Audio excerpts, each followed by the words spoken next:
Good afternoon, everybody. Good afternoon. Welcome. Welcome. My name is Chance Weldon. I'm the Director of Litigation here at the Texas Public Policy Foundation. And we'd like to invite all of y'all and thank y'all for coming to this Federalist Society event. We're super excited to have Peter Canellos here to talk about his new book, The Great Dissenter, the story of John Marshall Harlan. A little bit about the author. He is the managing editor for Enterprise at Politico, the former editorial page editor at the Boston Globe. Peter Canellos, native of Boston, Massachusetts, though we won't hold that against him. He's a graduate of the University of Pennsylvania and Columbia Law School. For the past 12 years, he's worked with the International Women's Media Foundation, overseeing the Elizabeth Newfer Fellowship. Is that how you say that? Yeah. And as an editor, he has overseen 2 Pulitzer Prize winning projects along with 5 other Pulitzer finalists. So could you all help me in welcoming Peter Canellos to the foundation?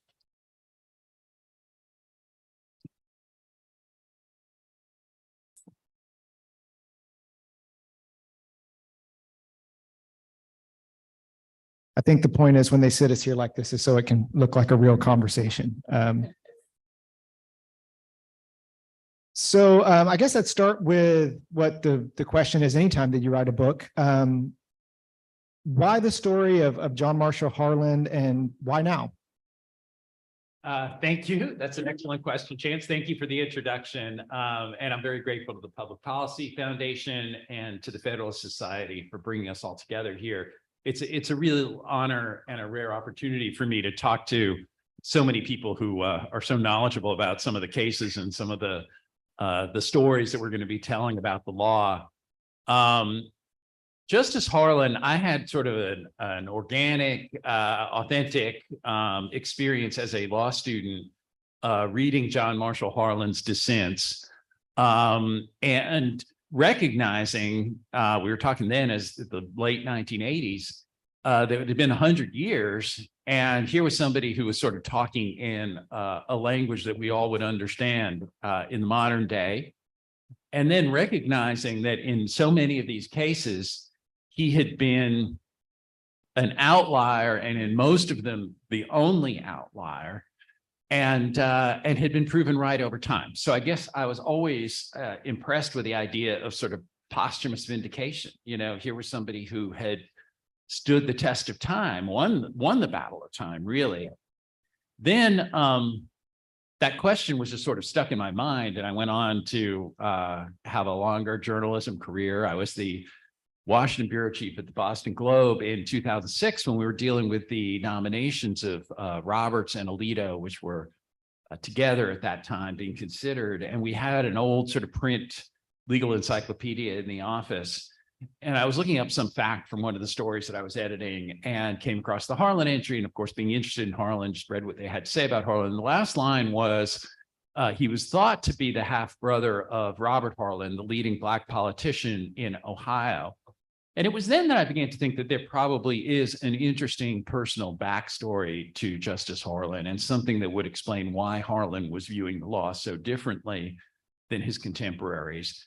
And that really started an exploration that then became more and more of a kind of labor of love for me, that then became a real book project starting in 2017. I'm also very pleased with my initial researcher, Alec Ward, who's now an attorney with the Justice Department, is here, and he had helped parse through a lot of Harlan's legal opinions and is very much a Harlan expert himself, and is now kind of taking Harlan's spirit into the Justice Department, which is a wonderful thing. So hope that answers your question. Yeah, that's fantastic. I think you touched on it just briefly, but you know, your book spends a lot of time talking about Justice Harlan's half-brother, Robert Harlan, and he's a fascinating character in his own right.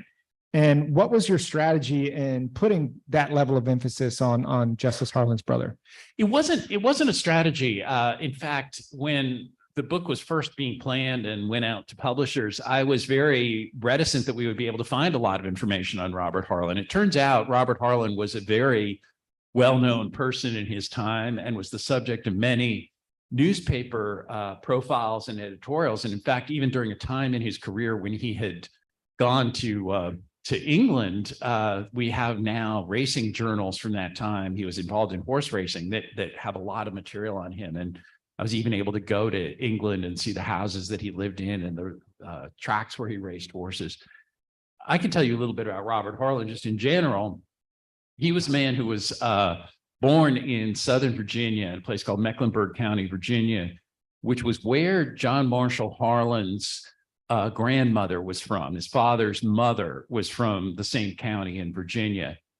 And we know from those profiles that were written when he was a well-known man later in his life, that he and his mother, when he was 8 years old, made the 450-mile journey to Kentucky from Mecklenburg County in search of finding his father.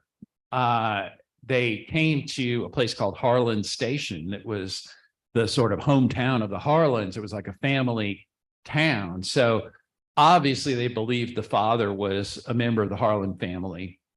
We don't know much about everything that transpired in that period, but Robert ended up at age 8 living as an enslaved man in the home of James Harlan, who had just married his wife Eliza, and then would go on to have 9 children, of whom one of them was John Marshall Harlan. But Robert Harlan was treated more as a family member living in the house. James Harlan tried to educate him, but he was thrown out of school because he was African American. He developed an unusual skill that held him in good stead, I think, all through his life, though, of finding places where Black people could succeed against the greatest odds, including slavery. The first one was the horse racing industry, which was just getting started at that time. We're talking like the 1830s and 40s, just getting started in Kentucky. And a lot of Black people were involved because many of the early horse owners were also slave owners. So enslaved men were the jockeys and trainers during that period. And there are accounts of the early racing scenes of that time where they call it like a checkerboard. It was all black and white during that era. So Robert Harlan became a real pioneer in horse racing. He used to help stage races. He would go out to towns around Kentucky and he'd have to, enforce the betting, which meant you had to be kind of a tough man to do it. So if you're in young John Marshall Harlan's mind as a little boy, seeing somebody like Robert, who was known for being sort of handsome and dashing, kind of a man of action, come back for these races with his leather pouch full of winnings. He had, I think, a charismatic kind of impact on John Marshall Harlan. But Robert Harlan, that was just the beginning for Robert Harlan. His next big opportunity came during the gold rush, where he was part of the first group of Kentuckians to go, all the way down the Mississippi River to New Orleans, from New Orleans to Panama City, crossing all of Panama, which is a rainforest, mountains, and all that, to get to the West Coast, taking a boat up to San Francisco in 1850, and came back with, what in today's dollars are $4 to $6 million in gold. And he then took that money to Cincinnati, which at the time was the terminus of the Underground Railroad and a place where Black people had a growing community, and invested in Black-owned businesses. And they were as simple as a grocer that he funded, but he also did something as daring as creating a photography studio that nurtured some of the real photographic pioneers who were also African Americans in Kentucky during that time. He then, the course of his life changed in 1857 when the Supreme Court came down with the Dred Scott decision, which essentially validated the Fugitive Slave Act and turned Cincinnati from being, something of a refuge for African American people to a place where people were kind of hunted down with the goal of bringing them back into slavery during that period. Robert Harlan used his money to buy 3 Kentucky thoroughbreds and went to England and spent the Civil War years staging races in England, sort of using Kentucky thoroughbreds, challenging the British in the sport of kings, their own sport, kind of with the idea that Americans had bred a better horse. And while his results were kind of mixed, he did really ingratiate himself in the community in England, traveled all around the continent as well, and then came back to Cincinnati after the war and became the leading Black politician in Cincinnati. He was the leading Black Republican in Ohio, really, which was then the most important state in politics. So Robert Harlan became a very prominent person. John Marshall Harlan younger figure. And incidentally, while it was very much talked about at the time that Robert Harlan was thought to be the son of James Harlan, his exact parentage isn't known. And 30 years ago, there was even a DNA test on descendants that cast some doubt on the relationship. So they, of course, wouldn't have known about DNA, and that the initial DNA test did have some problems with it, but we don't really know anything about their parentage. We do know that they had a sort of familial relationship and contact.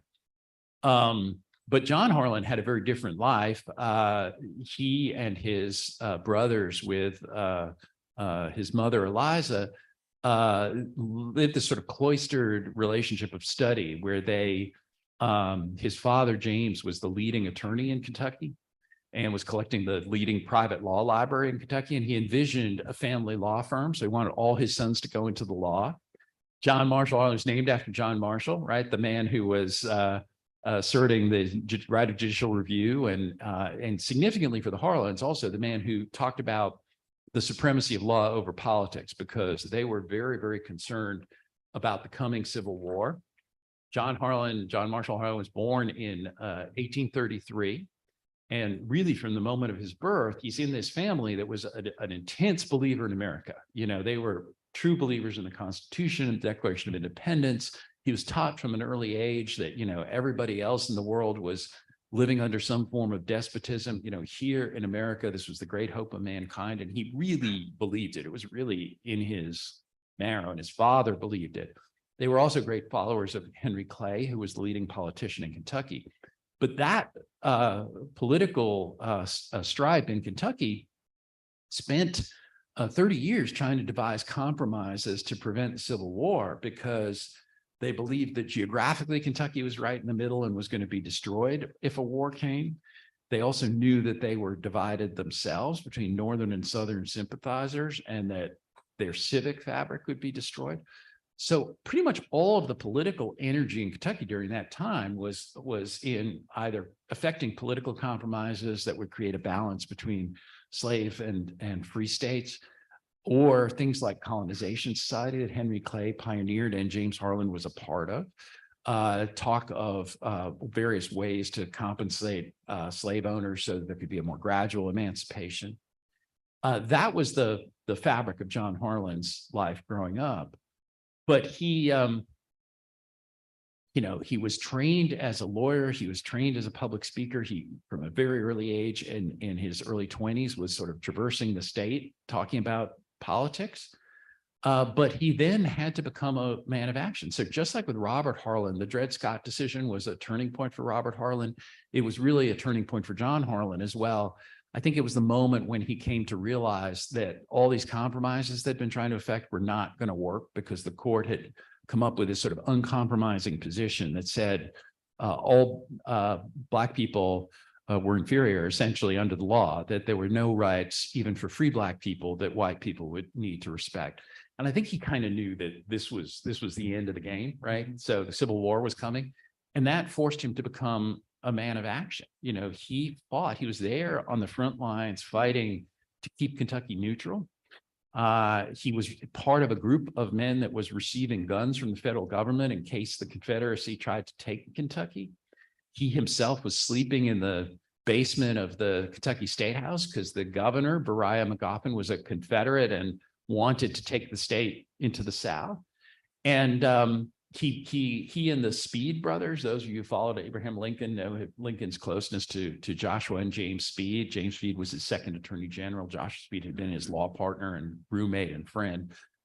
So John Harlan and the two Speed brothers were on the street corners of Louisville with a blowhorn in their mouth, you know, trying to get their fellow citizens to stay loyal to the United States, and mostly succeeded. They stayed neutral for a while and then remained loyal. So, and then Harlan in the war had to pull together an 800-person regiment. He used his sort of personal prestige to do that and became the colonel of the regiment, and saw tremendous amounts of combat for 2 years, and spoke of, you know, stepping over the dead bodies of friends at Shiloh and things like that. So part of their record. Yeah, there's a lot of background. So A couple of questions. So one of the things that really fascinates me is that Harlan is, today often seen as a hero of both the left and the right, whether that be Neil Gorsuch, who has a picture of him in his office. Elena Kagan has listed Harlan as a hero. On the other hand, there's a certain irony in this because both sides seem to be claiming a man that would be out of place in modern jurisprudence, if you think about it. He had a very deferential approach to federal power over economic issues and state power even over economic issues. And at the same time, and that of course would be out of vogue with large members of even the Federalist Society here today. But at the same time, he had his views on the colorblind Constitution have now been called into question by, for example, Justice Jackson recently. Yet both sides still see him as a hero. Why do you think that is? Well, I think that, the notion of a person who stood on principle and stood up against the prevailing wisdom of the time is something that appeals to left and right. So there's no question that the idea of Harlan as the principled man alone, who then was vindicated by history, part of what first made me interested in Harlan, I think is part of what makes people on the left and right admire Harlan today. They may be projecting some of their own issues and their own thoughts about the Constitution into that equation, but I think they admire Harlan for standing by his principles and being true to sort of the experiences of his life. One of the reasons I was describing his personal trajectory is that I think that after all of those compromises we're talking about, I think that he came to believe as only a person who, fought in a war, who saw death, who saw this society that he so believed in this country, whose values he so believed in, to see it crumble and be threatened the way it was during the war. I think he felt like there were limits to compromise. Compromises didn't work. It's better to get it right the first time. It's also limits to keeping quiet and going with the flow, that if you really feel something's wrong, and in his mind, inequality did cause the Civil War. So he felt like, the Constitution was great, the Declaration of Independence was great, American values were great, but slavery was a compromise that jeopardized the whole equation, right?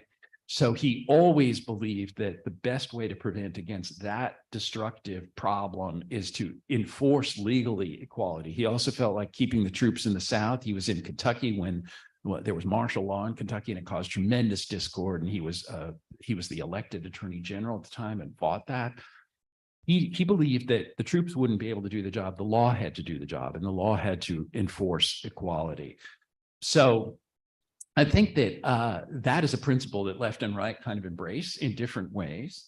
You talked about the notion of a colorblind Constitution. I would say these sort of dramatic interpretations of where Harlan would be on either side, left or right, are probably a little too binary for Harlan. I think that when you talk about things like affirmative action, I think that Harlan's intense feeling that anything that is unequal breeds discord, and you can read his dissents in the Insular cases when the U.S. took over foreign possessions. He had the same fear that, you're setting up an unequal system where people in the colonies had different rights than people in the main side, and that would inevitably lead to discord. So I think with affirmative action, he would be very skeptical of affirmative action. And while he initially would have said, as he did in his dissent in the civil rights cases of 1883, that it scarcely is fair to say Black people are special favor of the law when you're trying to protect their civil rights and things. I think he would have believed in some degree of affirmative action to help elevate Black people early on.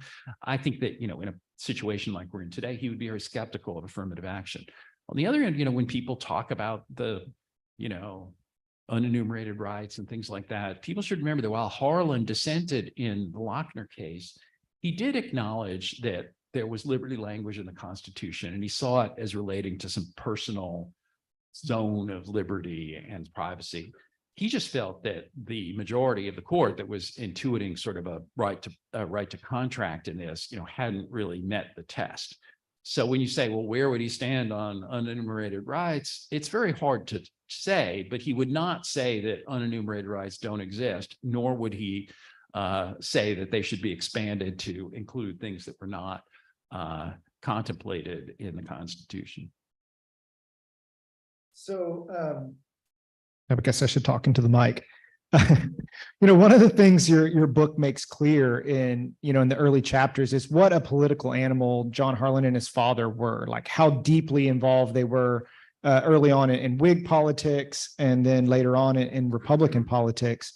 And, today we would think of someone from that background being on the judiciary as being sort of untoward, but that wasn't the case back then. And so I guess can you explain sort of the different approach to the judiciary at the time that made that sort of thing okay? Well, his appointment to the Supreme Court was something of a fluke. And if you're talking about sort of Whig principles generally, I think that it was a very authentic experience that he had in Kentucky, that if you're living under the shadow of the Civil War, you come to believe that there has to be a national solution, and that having people identify with national values, the national Constitution, the national, Declaration of Independence, that was something that would transcend the secular and states' rights arguments that were, in his mind, threatening war. And that is a core part of his jurisprudence, and it came right out of Kentucky. There were a lot of other people, obviously, who believed in that. He got onto the Supreme Court for a totally different set of circumstances, which is that he had remained strongly Whig in his politics and was considered a conservative unionist, which was sort of a successor to the Whigs, after dabbling a little bit in the Know Nothing Party, which he later came to regret. And he claimed his father had sort of pushed him into it afterward. But eventually he found himself in the Republican Party, even though it was tremendously unpopular in Kentucky. And there were a lot of reasons for it. One of them was the Ku Klux Klan. He had an idealized view of what Kentucky was and could be. People really felt they were creating a nirvana in the middle of the country, and the Harlans were a leading family in this. And I think he came to believe that the post-war disintegration of society, which he may have anticipated, was a terrible negative thing, and that you need to crack down on the Klan. Ben Bristow, a fellow Kentuckian, was very influential in getting him to this position. And once he embraced Republican politics at that time, even though they were unpopular in Kentucky, he embraced them wholeheartedly. He gave a lot of speeches that were forcefully anti-slavery, forcefully pro-civil rights. Yet when it came for him to be time for him to be nominated for the Supreme Court, his civil rights credentials were actually held in doubt, right? It was a product of the disputed presidential election in 1876. Rutherford Hayes, who owed a political debt to Harlan because Harlan had played a role in giving Bristow's support to Hayes and helping Hayes get the Republican nomination, had made a sort of backroom promise to put a Southerner on the court. They were all Northerners on the court at the time. David Davis, who had been a personal friend of Lincoln's and was originally supposed to be the sort of deciding vote on the Electoral Commission, the state of Illinois elected him to the Senate, which was seen as a ploy by the Democrats to try to buy him off. And he felt so insulted by this that he quit the court, and he quit the Electoral Commission and went and became a senator. So there was an opening on the court when Hayes became president. And he promised to put a Southerner on the court because there were no Southerners there. But then he ran into the problem that the Judiciary Committee was controlled by Northern Republicans who were all civil rights advocates, and they weren't part of this deal. So there was a very small number of people who could qualify as both Southerner, but also as being civil rights supporters. And Harlan was sort of on that short list, but they gave him a hard time in the Judiciary Committee. And George Edmunds, who later became a friend of his, actually kind of left the room and refused to vote on Harlan's nomination. It only barely made it out of the Judiciary Committee. If you talk about how unusual it was for him to be on the court, he then occupied this unique position on the court where there were all Northern corporate attorneys, all of whom had gotten wealthy in the sort of railroad-fueled economic boom in the North that followed the Civil War. Harlan came from this totally different trajectory. Even though the Harlans were a prominent family in Kentucky, they really didn't have money. He was always struggling for money. And he also recognized that there was just an entirely different economy and an entirely different racial structure in a place like Kentucky compared to the North, where his colleagues were all from. So one of the cool anecdotes in your book is you talk a little bit about the Inkwell of Tawny and what role that played in Harlan's life. Can you talk a little bit about that and how you found out about that particular bit of history? Well, it's actually in a biographical sketch that Harlan's widow wrote after she died, telling the story. But it's an interesting story because this is the moment he became what we know now as the Great Dissenter. For his first 5 or 6 years on the court, he was very much a sort of go along, get along justice. The Chief Justice at the time, Morrison Waite, really valued consensus on the court. And Harlan, who had gone on the court when he was 44 years old, felt that he was sort of a junior member and was trying to be deferential to some of his colleagues. Then the civil rights cases of 1883 came along. And these were cases from the North, South, West, in between, where individual people refused to follow a federal civil rights act, like a ticket taker at a theater refusing to seat Black people, or a restaurant refusing to serve Black people, that kind of a thing. So they bundle all these cases up, and it became this national requiem on civil rights. It was a very, very highly publicized case. Like, everybody in the country knew that it was going on. And there was also pressure to be unanimous in that ruling. Harlan struggled with this because he has in his mind the original intent of the post-Civil War amendments, which were, in his mind, to validate just this kind of a Civil Rights Act. There had been a Civil Rights Act of 1866 that had been held as to be dubious under the Constitution, and there were explicit discussions about the post-war amendments making a federal Civil Rights Act legal. He also felt that his own life experiences in the Civil War were being nullified, that the Civil War had changed America, had rendered a new verdict on what the country would be, and that this was backtracking in a way that he felt was very illegitimate.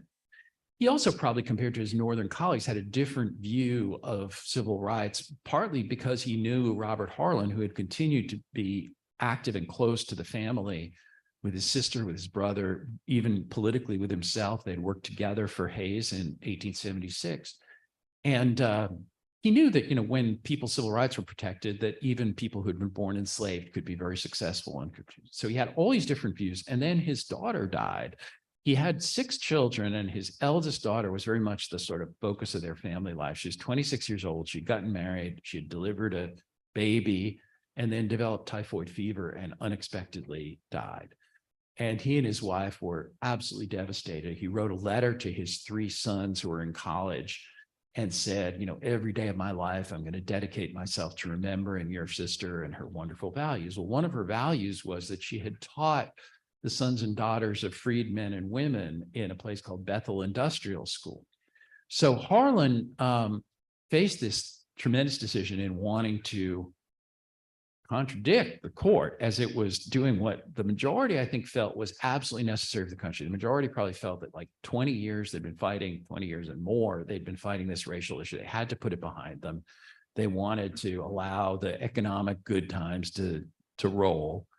The seminal line in Justice Bradley's majority opinion was, there must come a point in the evolution of any race where they cease to be the special favorite of the law and take the ranks a mere citizen. He was sort of saying, look, we need to stop paying attention to the race issue. We need to put this aside and move forward. Harlan shot back in his dissent. It's scarcely fair to say that Black people have been the special favorite of the law.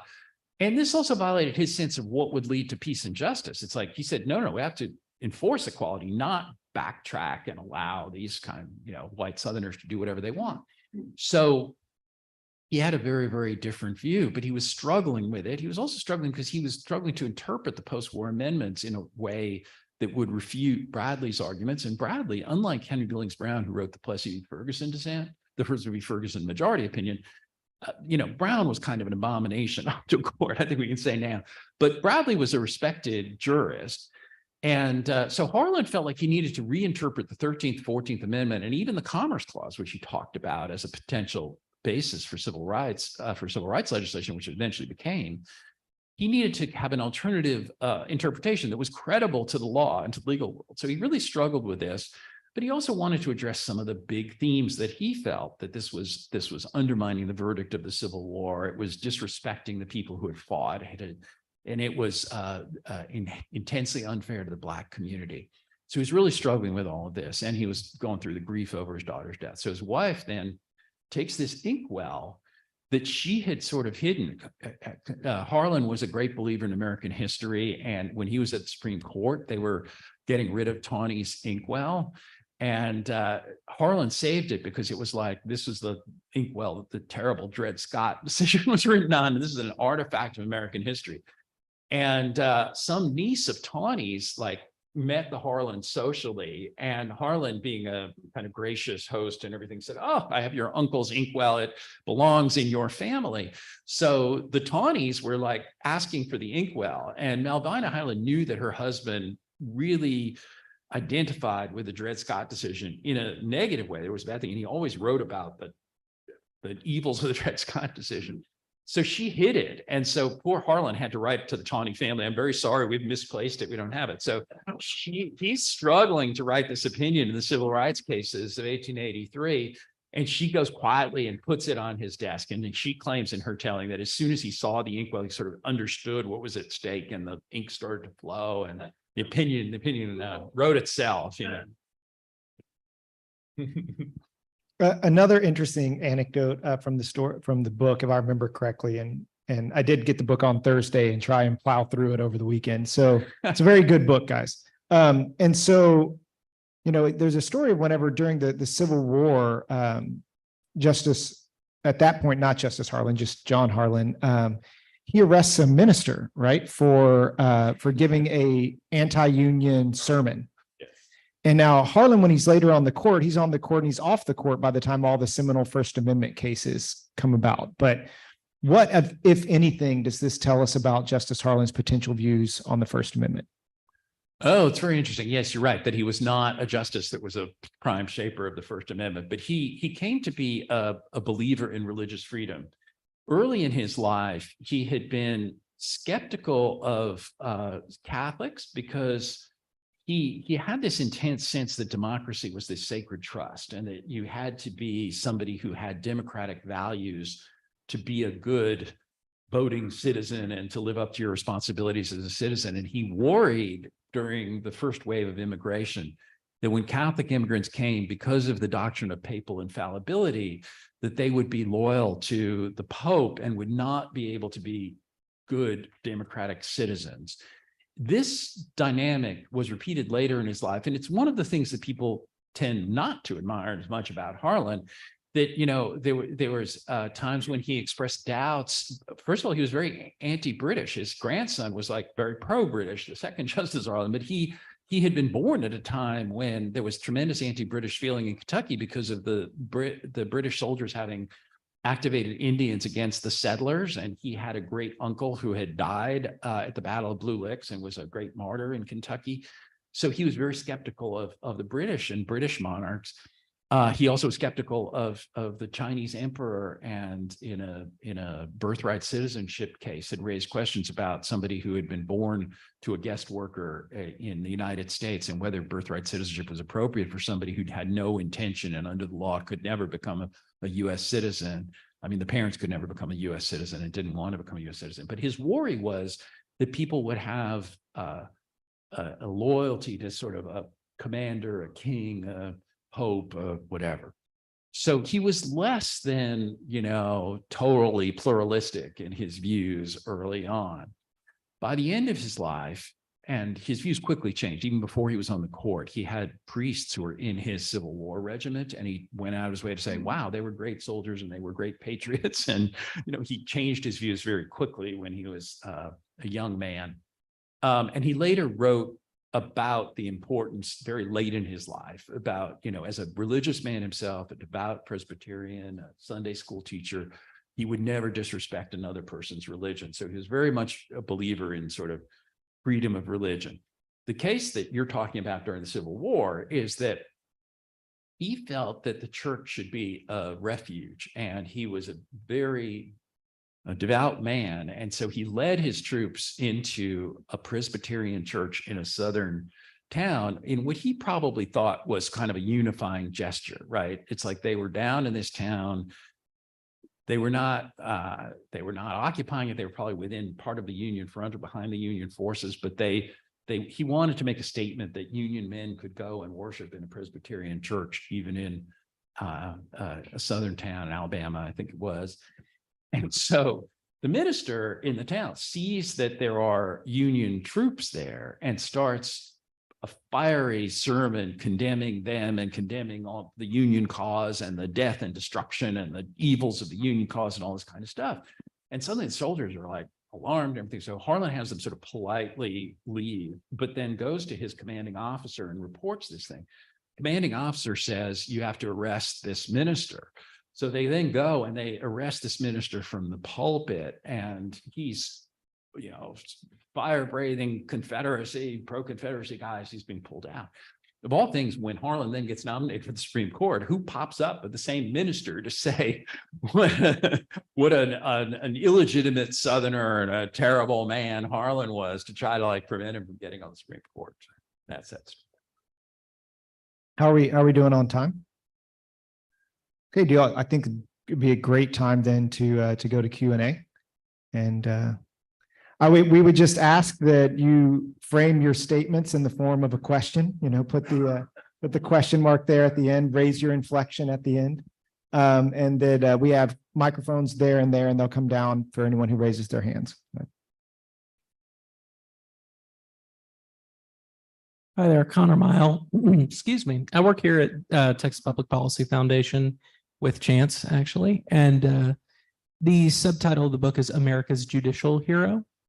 How does Judge Harlan or Justice Harlan qualify as America's judicial hero as opposed to, any one of a number of other Supreme Court justices? What makes him uniquely America's judicial hero? Well, one of the things is what Chance himself mentioned, that he's a figure who's embraced by the left and right. Some of you know probably Josh Blackman, law professor and a member of the Federalist Society, goes to a lot of Federalist Society events and all that. He was trying right here in Texas to set up a nonprofit legal foundation that he wanted to be sort of appealing to people across the spectrum. So he said that they sat down to try to come up with all these different names for this, and that, every legal figure gets mentioned and rejected by one side or the other as being kind of too partisan or too inappropriate or whatever, including all these figures from history. So there were only two that kind of made the test. It was Harlan and Robert Jackson. And he even told me, I saw him yesterday, he was saying that Robert Jackson, people questioned his morality. Apparently he suffered a heart attack with his mistress or something. And so Harlan ended up getting the name. So he is a figure that has universal appeal. And I think that the notion of him as the one against many standing up for the Constitution is something that has this sort of iconic purpose within the Constitution and within the legal world and the legal academy. Now, people, if they're sort of ranking justices, there are people who will say, Holmes, as a legal theorist, was a contemporary of Harlan's, and in some readings, Holmes should rank ahead of Harlan, people would say. They're an interesting contrast. And Holmes was a creator of doctrines. He looked at the law as sort of a puzzle that needed to be solved. His big brain and his articulate manner, I think, won him a lot of adherents among lawyers. But I think that if you go back and look in history, people would say Harlan had a firmer sense of justice and fairness, and he more perfectly embraced kind of national principles. Now, today he's remembered mostly for his Plessy decision, or most famously for his Plessy decision, although he was prescient in a whole lot of other areas, including economic areas that we haven't talked about here. But in his Plessy dissent, when he talked about the Constitution as colorblind and neither knows nor tolerates classes among citizens, and the humblest is the peer of the most powerful, he was sort of taking on a role where he was talking about how the majority opinion in that case, the Separate Car Act, the separate but equal doctrine, he felt was not only violating the text of the Constitution, which said equal protection, violating the intent of the post-Civil War amendments, but was violating the underlying principles that provide a foundation for the United States. You know, he was saying that these are that it is part of our national character as Americans to believe in equality. And this case was violating those principles. So I think that another way to say that he stands out is in his personification of sort of national principles.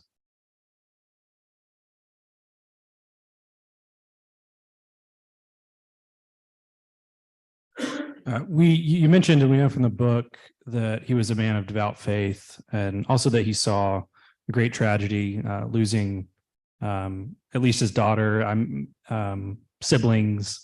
So I wondered if you might say a bit more about the role that his faith played, both in his personal life and in his professional life as a judge.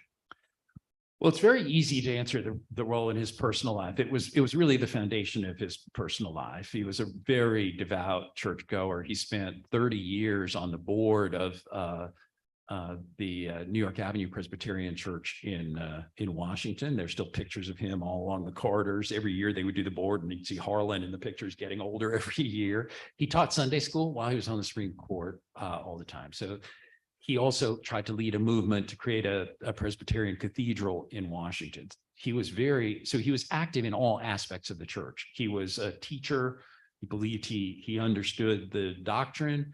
He was an organizer and supporter of the church, and a national leader in the Presbyterian movement. But he also, as we were saying before, later in life became much more sort of pluralistic about his approach to religion. So he also would attend events at Metropolitan AME, which is the largest Black church in Washington, where after he became an advocate for civil rights, he would talk to Black lawyers there and Black leaders of the community. So it was very much the foundation of his life, and he talked about God a lot. In terms of his legal beliefs, there have been articles written about speculating really about the role that faith may have played in some of his dissents. Some of it is a little bit contradictory. So, you know, early on in his life, when you say, how could someone like Harlan, who clearly had a distaste for slavery, how could he tolerate those compromises that would have extended slavery? And there's a feeling that, you know, within his church and his particular minister, who was also the president of the college he went to, Center College, there was a belief that that man could not interfere with God's plan, that God had a plan, and that God would resolve the problems, and that, you know, you had to put your faith in God, and that could have been a justification for not taking action, not demanding abolition. And he certainly would have seen the cost. He would have said it would cause a war, it'll destroy the society, the whole thing's going to crumble. You know, we can't stand in the middle of a slave owning state and say we're going to take away slavery, you know, precipitously. By contrast, there also is a Presbyterian doctrine that believed in sort of personal agency through God. There was a letter, as Alec has reminded me, that Frederick Douglass sent to Harlan after he wrote his dissent in the civil rights case of 1883. And he said, your dissent reminds me of something that sustained me during the fight for abolition, which is the belief that one man with God is a majority. And there's some sense that he had that belief later in his life, particularly that, you know, we have to do God's work here on earth. There's a little bit of a contradiction, though, between those two applications of Presbyterian philosophy, and I'm not a theologian, so I can't confidently discourse on this, but I hope that answers your question a little bit.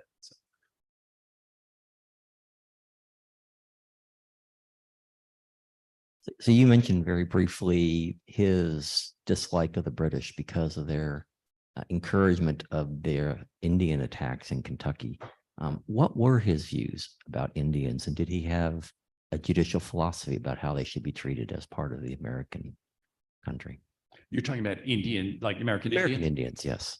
American Indians. Yes. That's right. Well, there was a famous case, the Elk case you may be aware of, where a Native American had left his reservation and was denied the full rights of an American citizen. And the Supreme Court said that, no, he was born in his tribal nation, so he does not have any birthright citizenship here in the United States. And Harlan actually railed against this, said, you know, you cannot have a system. This again is his view on equality coming into play. He said that you can't have a person who is essentially stateless but born in the United States. You know, if he has left the tribal nation but was born in the constituent United States, he should be granted birthright citizenship. And I'm sure that one of the things that impressed Harlan was that the defendant, John L., had really professed his admiration for, you know, the American way of life and his faith in the Constitution. And Harlan was saying, you know, the end result of this case, another thing Harlan would do in his dissents is he would talk about how the result would alter American history. And I think that was also part of him thinking about how Dred Scott had brought about the war. You know, it's like we need to watch out what's going to happen in these cases and be mindful of the long-term effect. And he was saying we can't create an entire community of stateless people who would be American Indians who you know, chose not to live in their tribal nations, and yet were not fully recognized as citizens of the United States.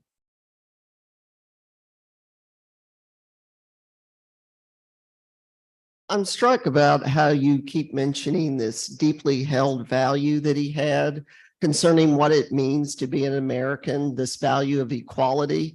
And I'm curious, how did he view the Declaration of Independence and how you might utilize that document with respect to his jurisprudence, where you have the very clear statement, all men are created equal?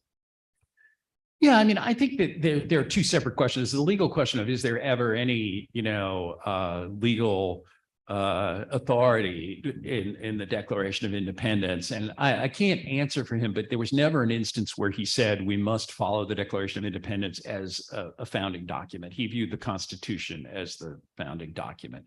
He did view, very interestingly, he would fight the notion that the Constitution was created of the states. He firmly believed the Constitution was a commitment between the people and the Constitution. The constituents of the U.S. federal Constitution were the people of the United States. The states were not the Constitution. And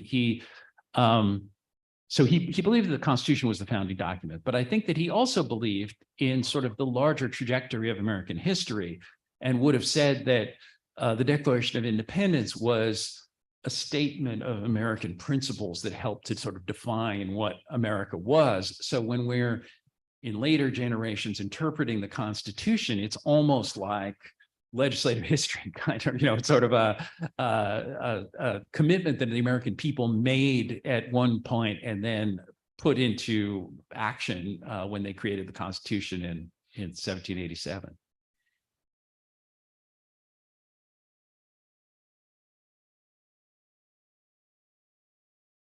Hi, I'm curious if you could talk a little bit about the history of dissents and how Harlan kind of fits into the history of dissents. Oh, that's a wonderful question. The history of dissents is an interesting one in that, you know, as you may know, in the early days of the Supreme Court, they first started out with every justice writing their own opinion. So then they quickly realized there was no consistent law that people could apply. So, you know, one of the many things that John Marshall did is he sort of created the current system of a majority opinion and dissents. And there were some Jeffersonians who were not fond of John Marshall, who were dissenters in the early days of the Republic. But then there were not a lot of dissents for a long period of time. And one dissent that obviously would have gotten Harlan's attention is Justice Curtis's dissent in the Dred Scott case, which was, it had some Harlan-esque elements to it. But what was interesting is that Justice Curtis resigned the court and kind of felt like, you know, I mean, this would tell you something about the Supreme Court during that era, that, you know, I don't agree with where the court is going, therefore I'm out of here, you know, on principle. And I think that there was an assumption there that, you know, you were part of the court and therefore you were sort of endorsing the court's overall view. It was later, and Harlan obviously played a role in sort of developing this, that you could be a good justice and a good colleague and a friend to folks, but also fundamentally disagree with where your colleagues are going on many different areas. So in that sense, Harlan, starting with 1883 in the civil rights cases, but extending to, I mean, he took a very forceful dissent in the E.C. Knight case, which was about the Sherman Antitrust Act, and he was a sole dissenter in that case. which is really kind of a very wrong-headed case that the Supreme Court had, which they then, the same group of justices quickly started backtracking from. But he also was a dissenter in the Pollock case. We have fans of the Pollock case here as well, which was the income tax case, which is a huge national case. Dissented in Lochner, dissented in many other civil rights oriented cases. So he really developed an entire sort of judicial profile in dissent. Now, others have played significant roles in dissent too. People think often of Holmes and the First Amendment, and Chance, you're referring to the whole development of First Amendment law, which is something that happened immediately after Harlan's death, with Brandeis and Holmes sort of shifting between dissent and majority opinion and stuff. So there have been other justices who think of themselves primarily as dissenters, and you'll hear people refer to Holmes as a great dissenter, and you'll hear people refer to Ginsburg as a great dissenter. You'll hear people refer to Scalia as a great dissenter. So more and more justices have been sort of building their own jurisprudential profile in dissent in the years since Harlan did. There's a larger question also of the role of dissent in the American system. And I think that law schools don't really appreciate it, right? So people who are teaching con law are teaching the American system, and they believe that law isn't the law until the Supreme Court majority says it's the law. And even if other people had that view from former years, you know, the moment that counts is when the Supreme Court makes its decision. And so they neglect dissents when teaching the law.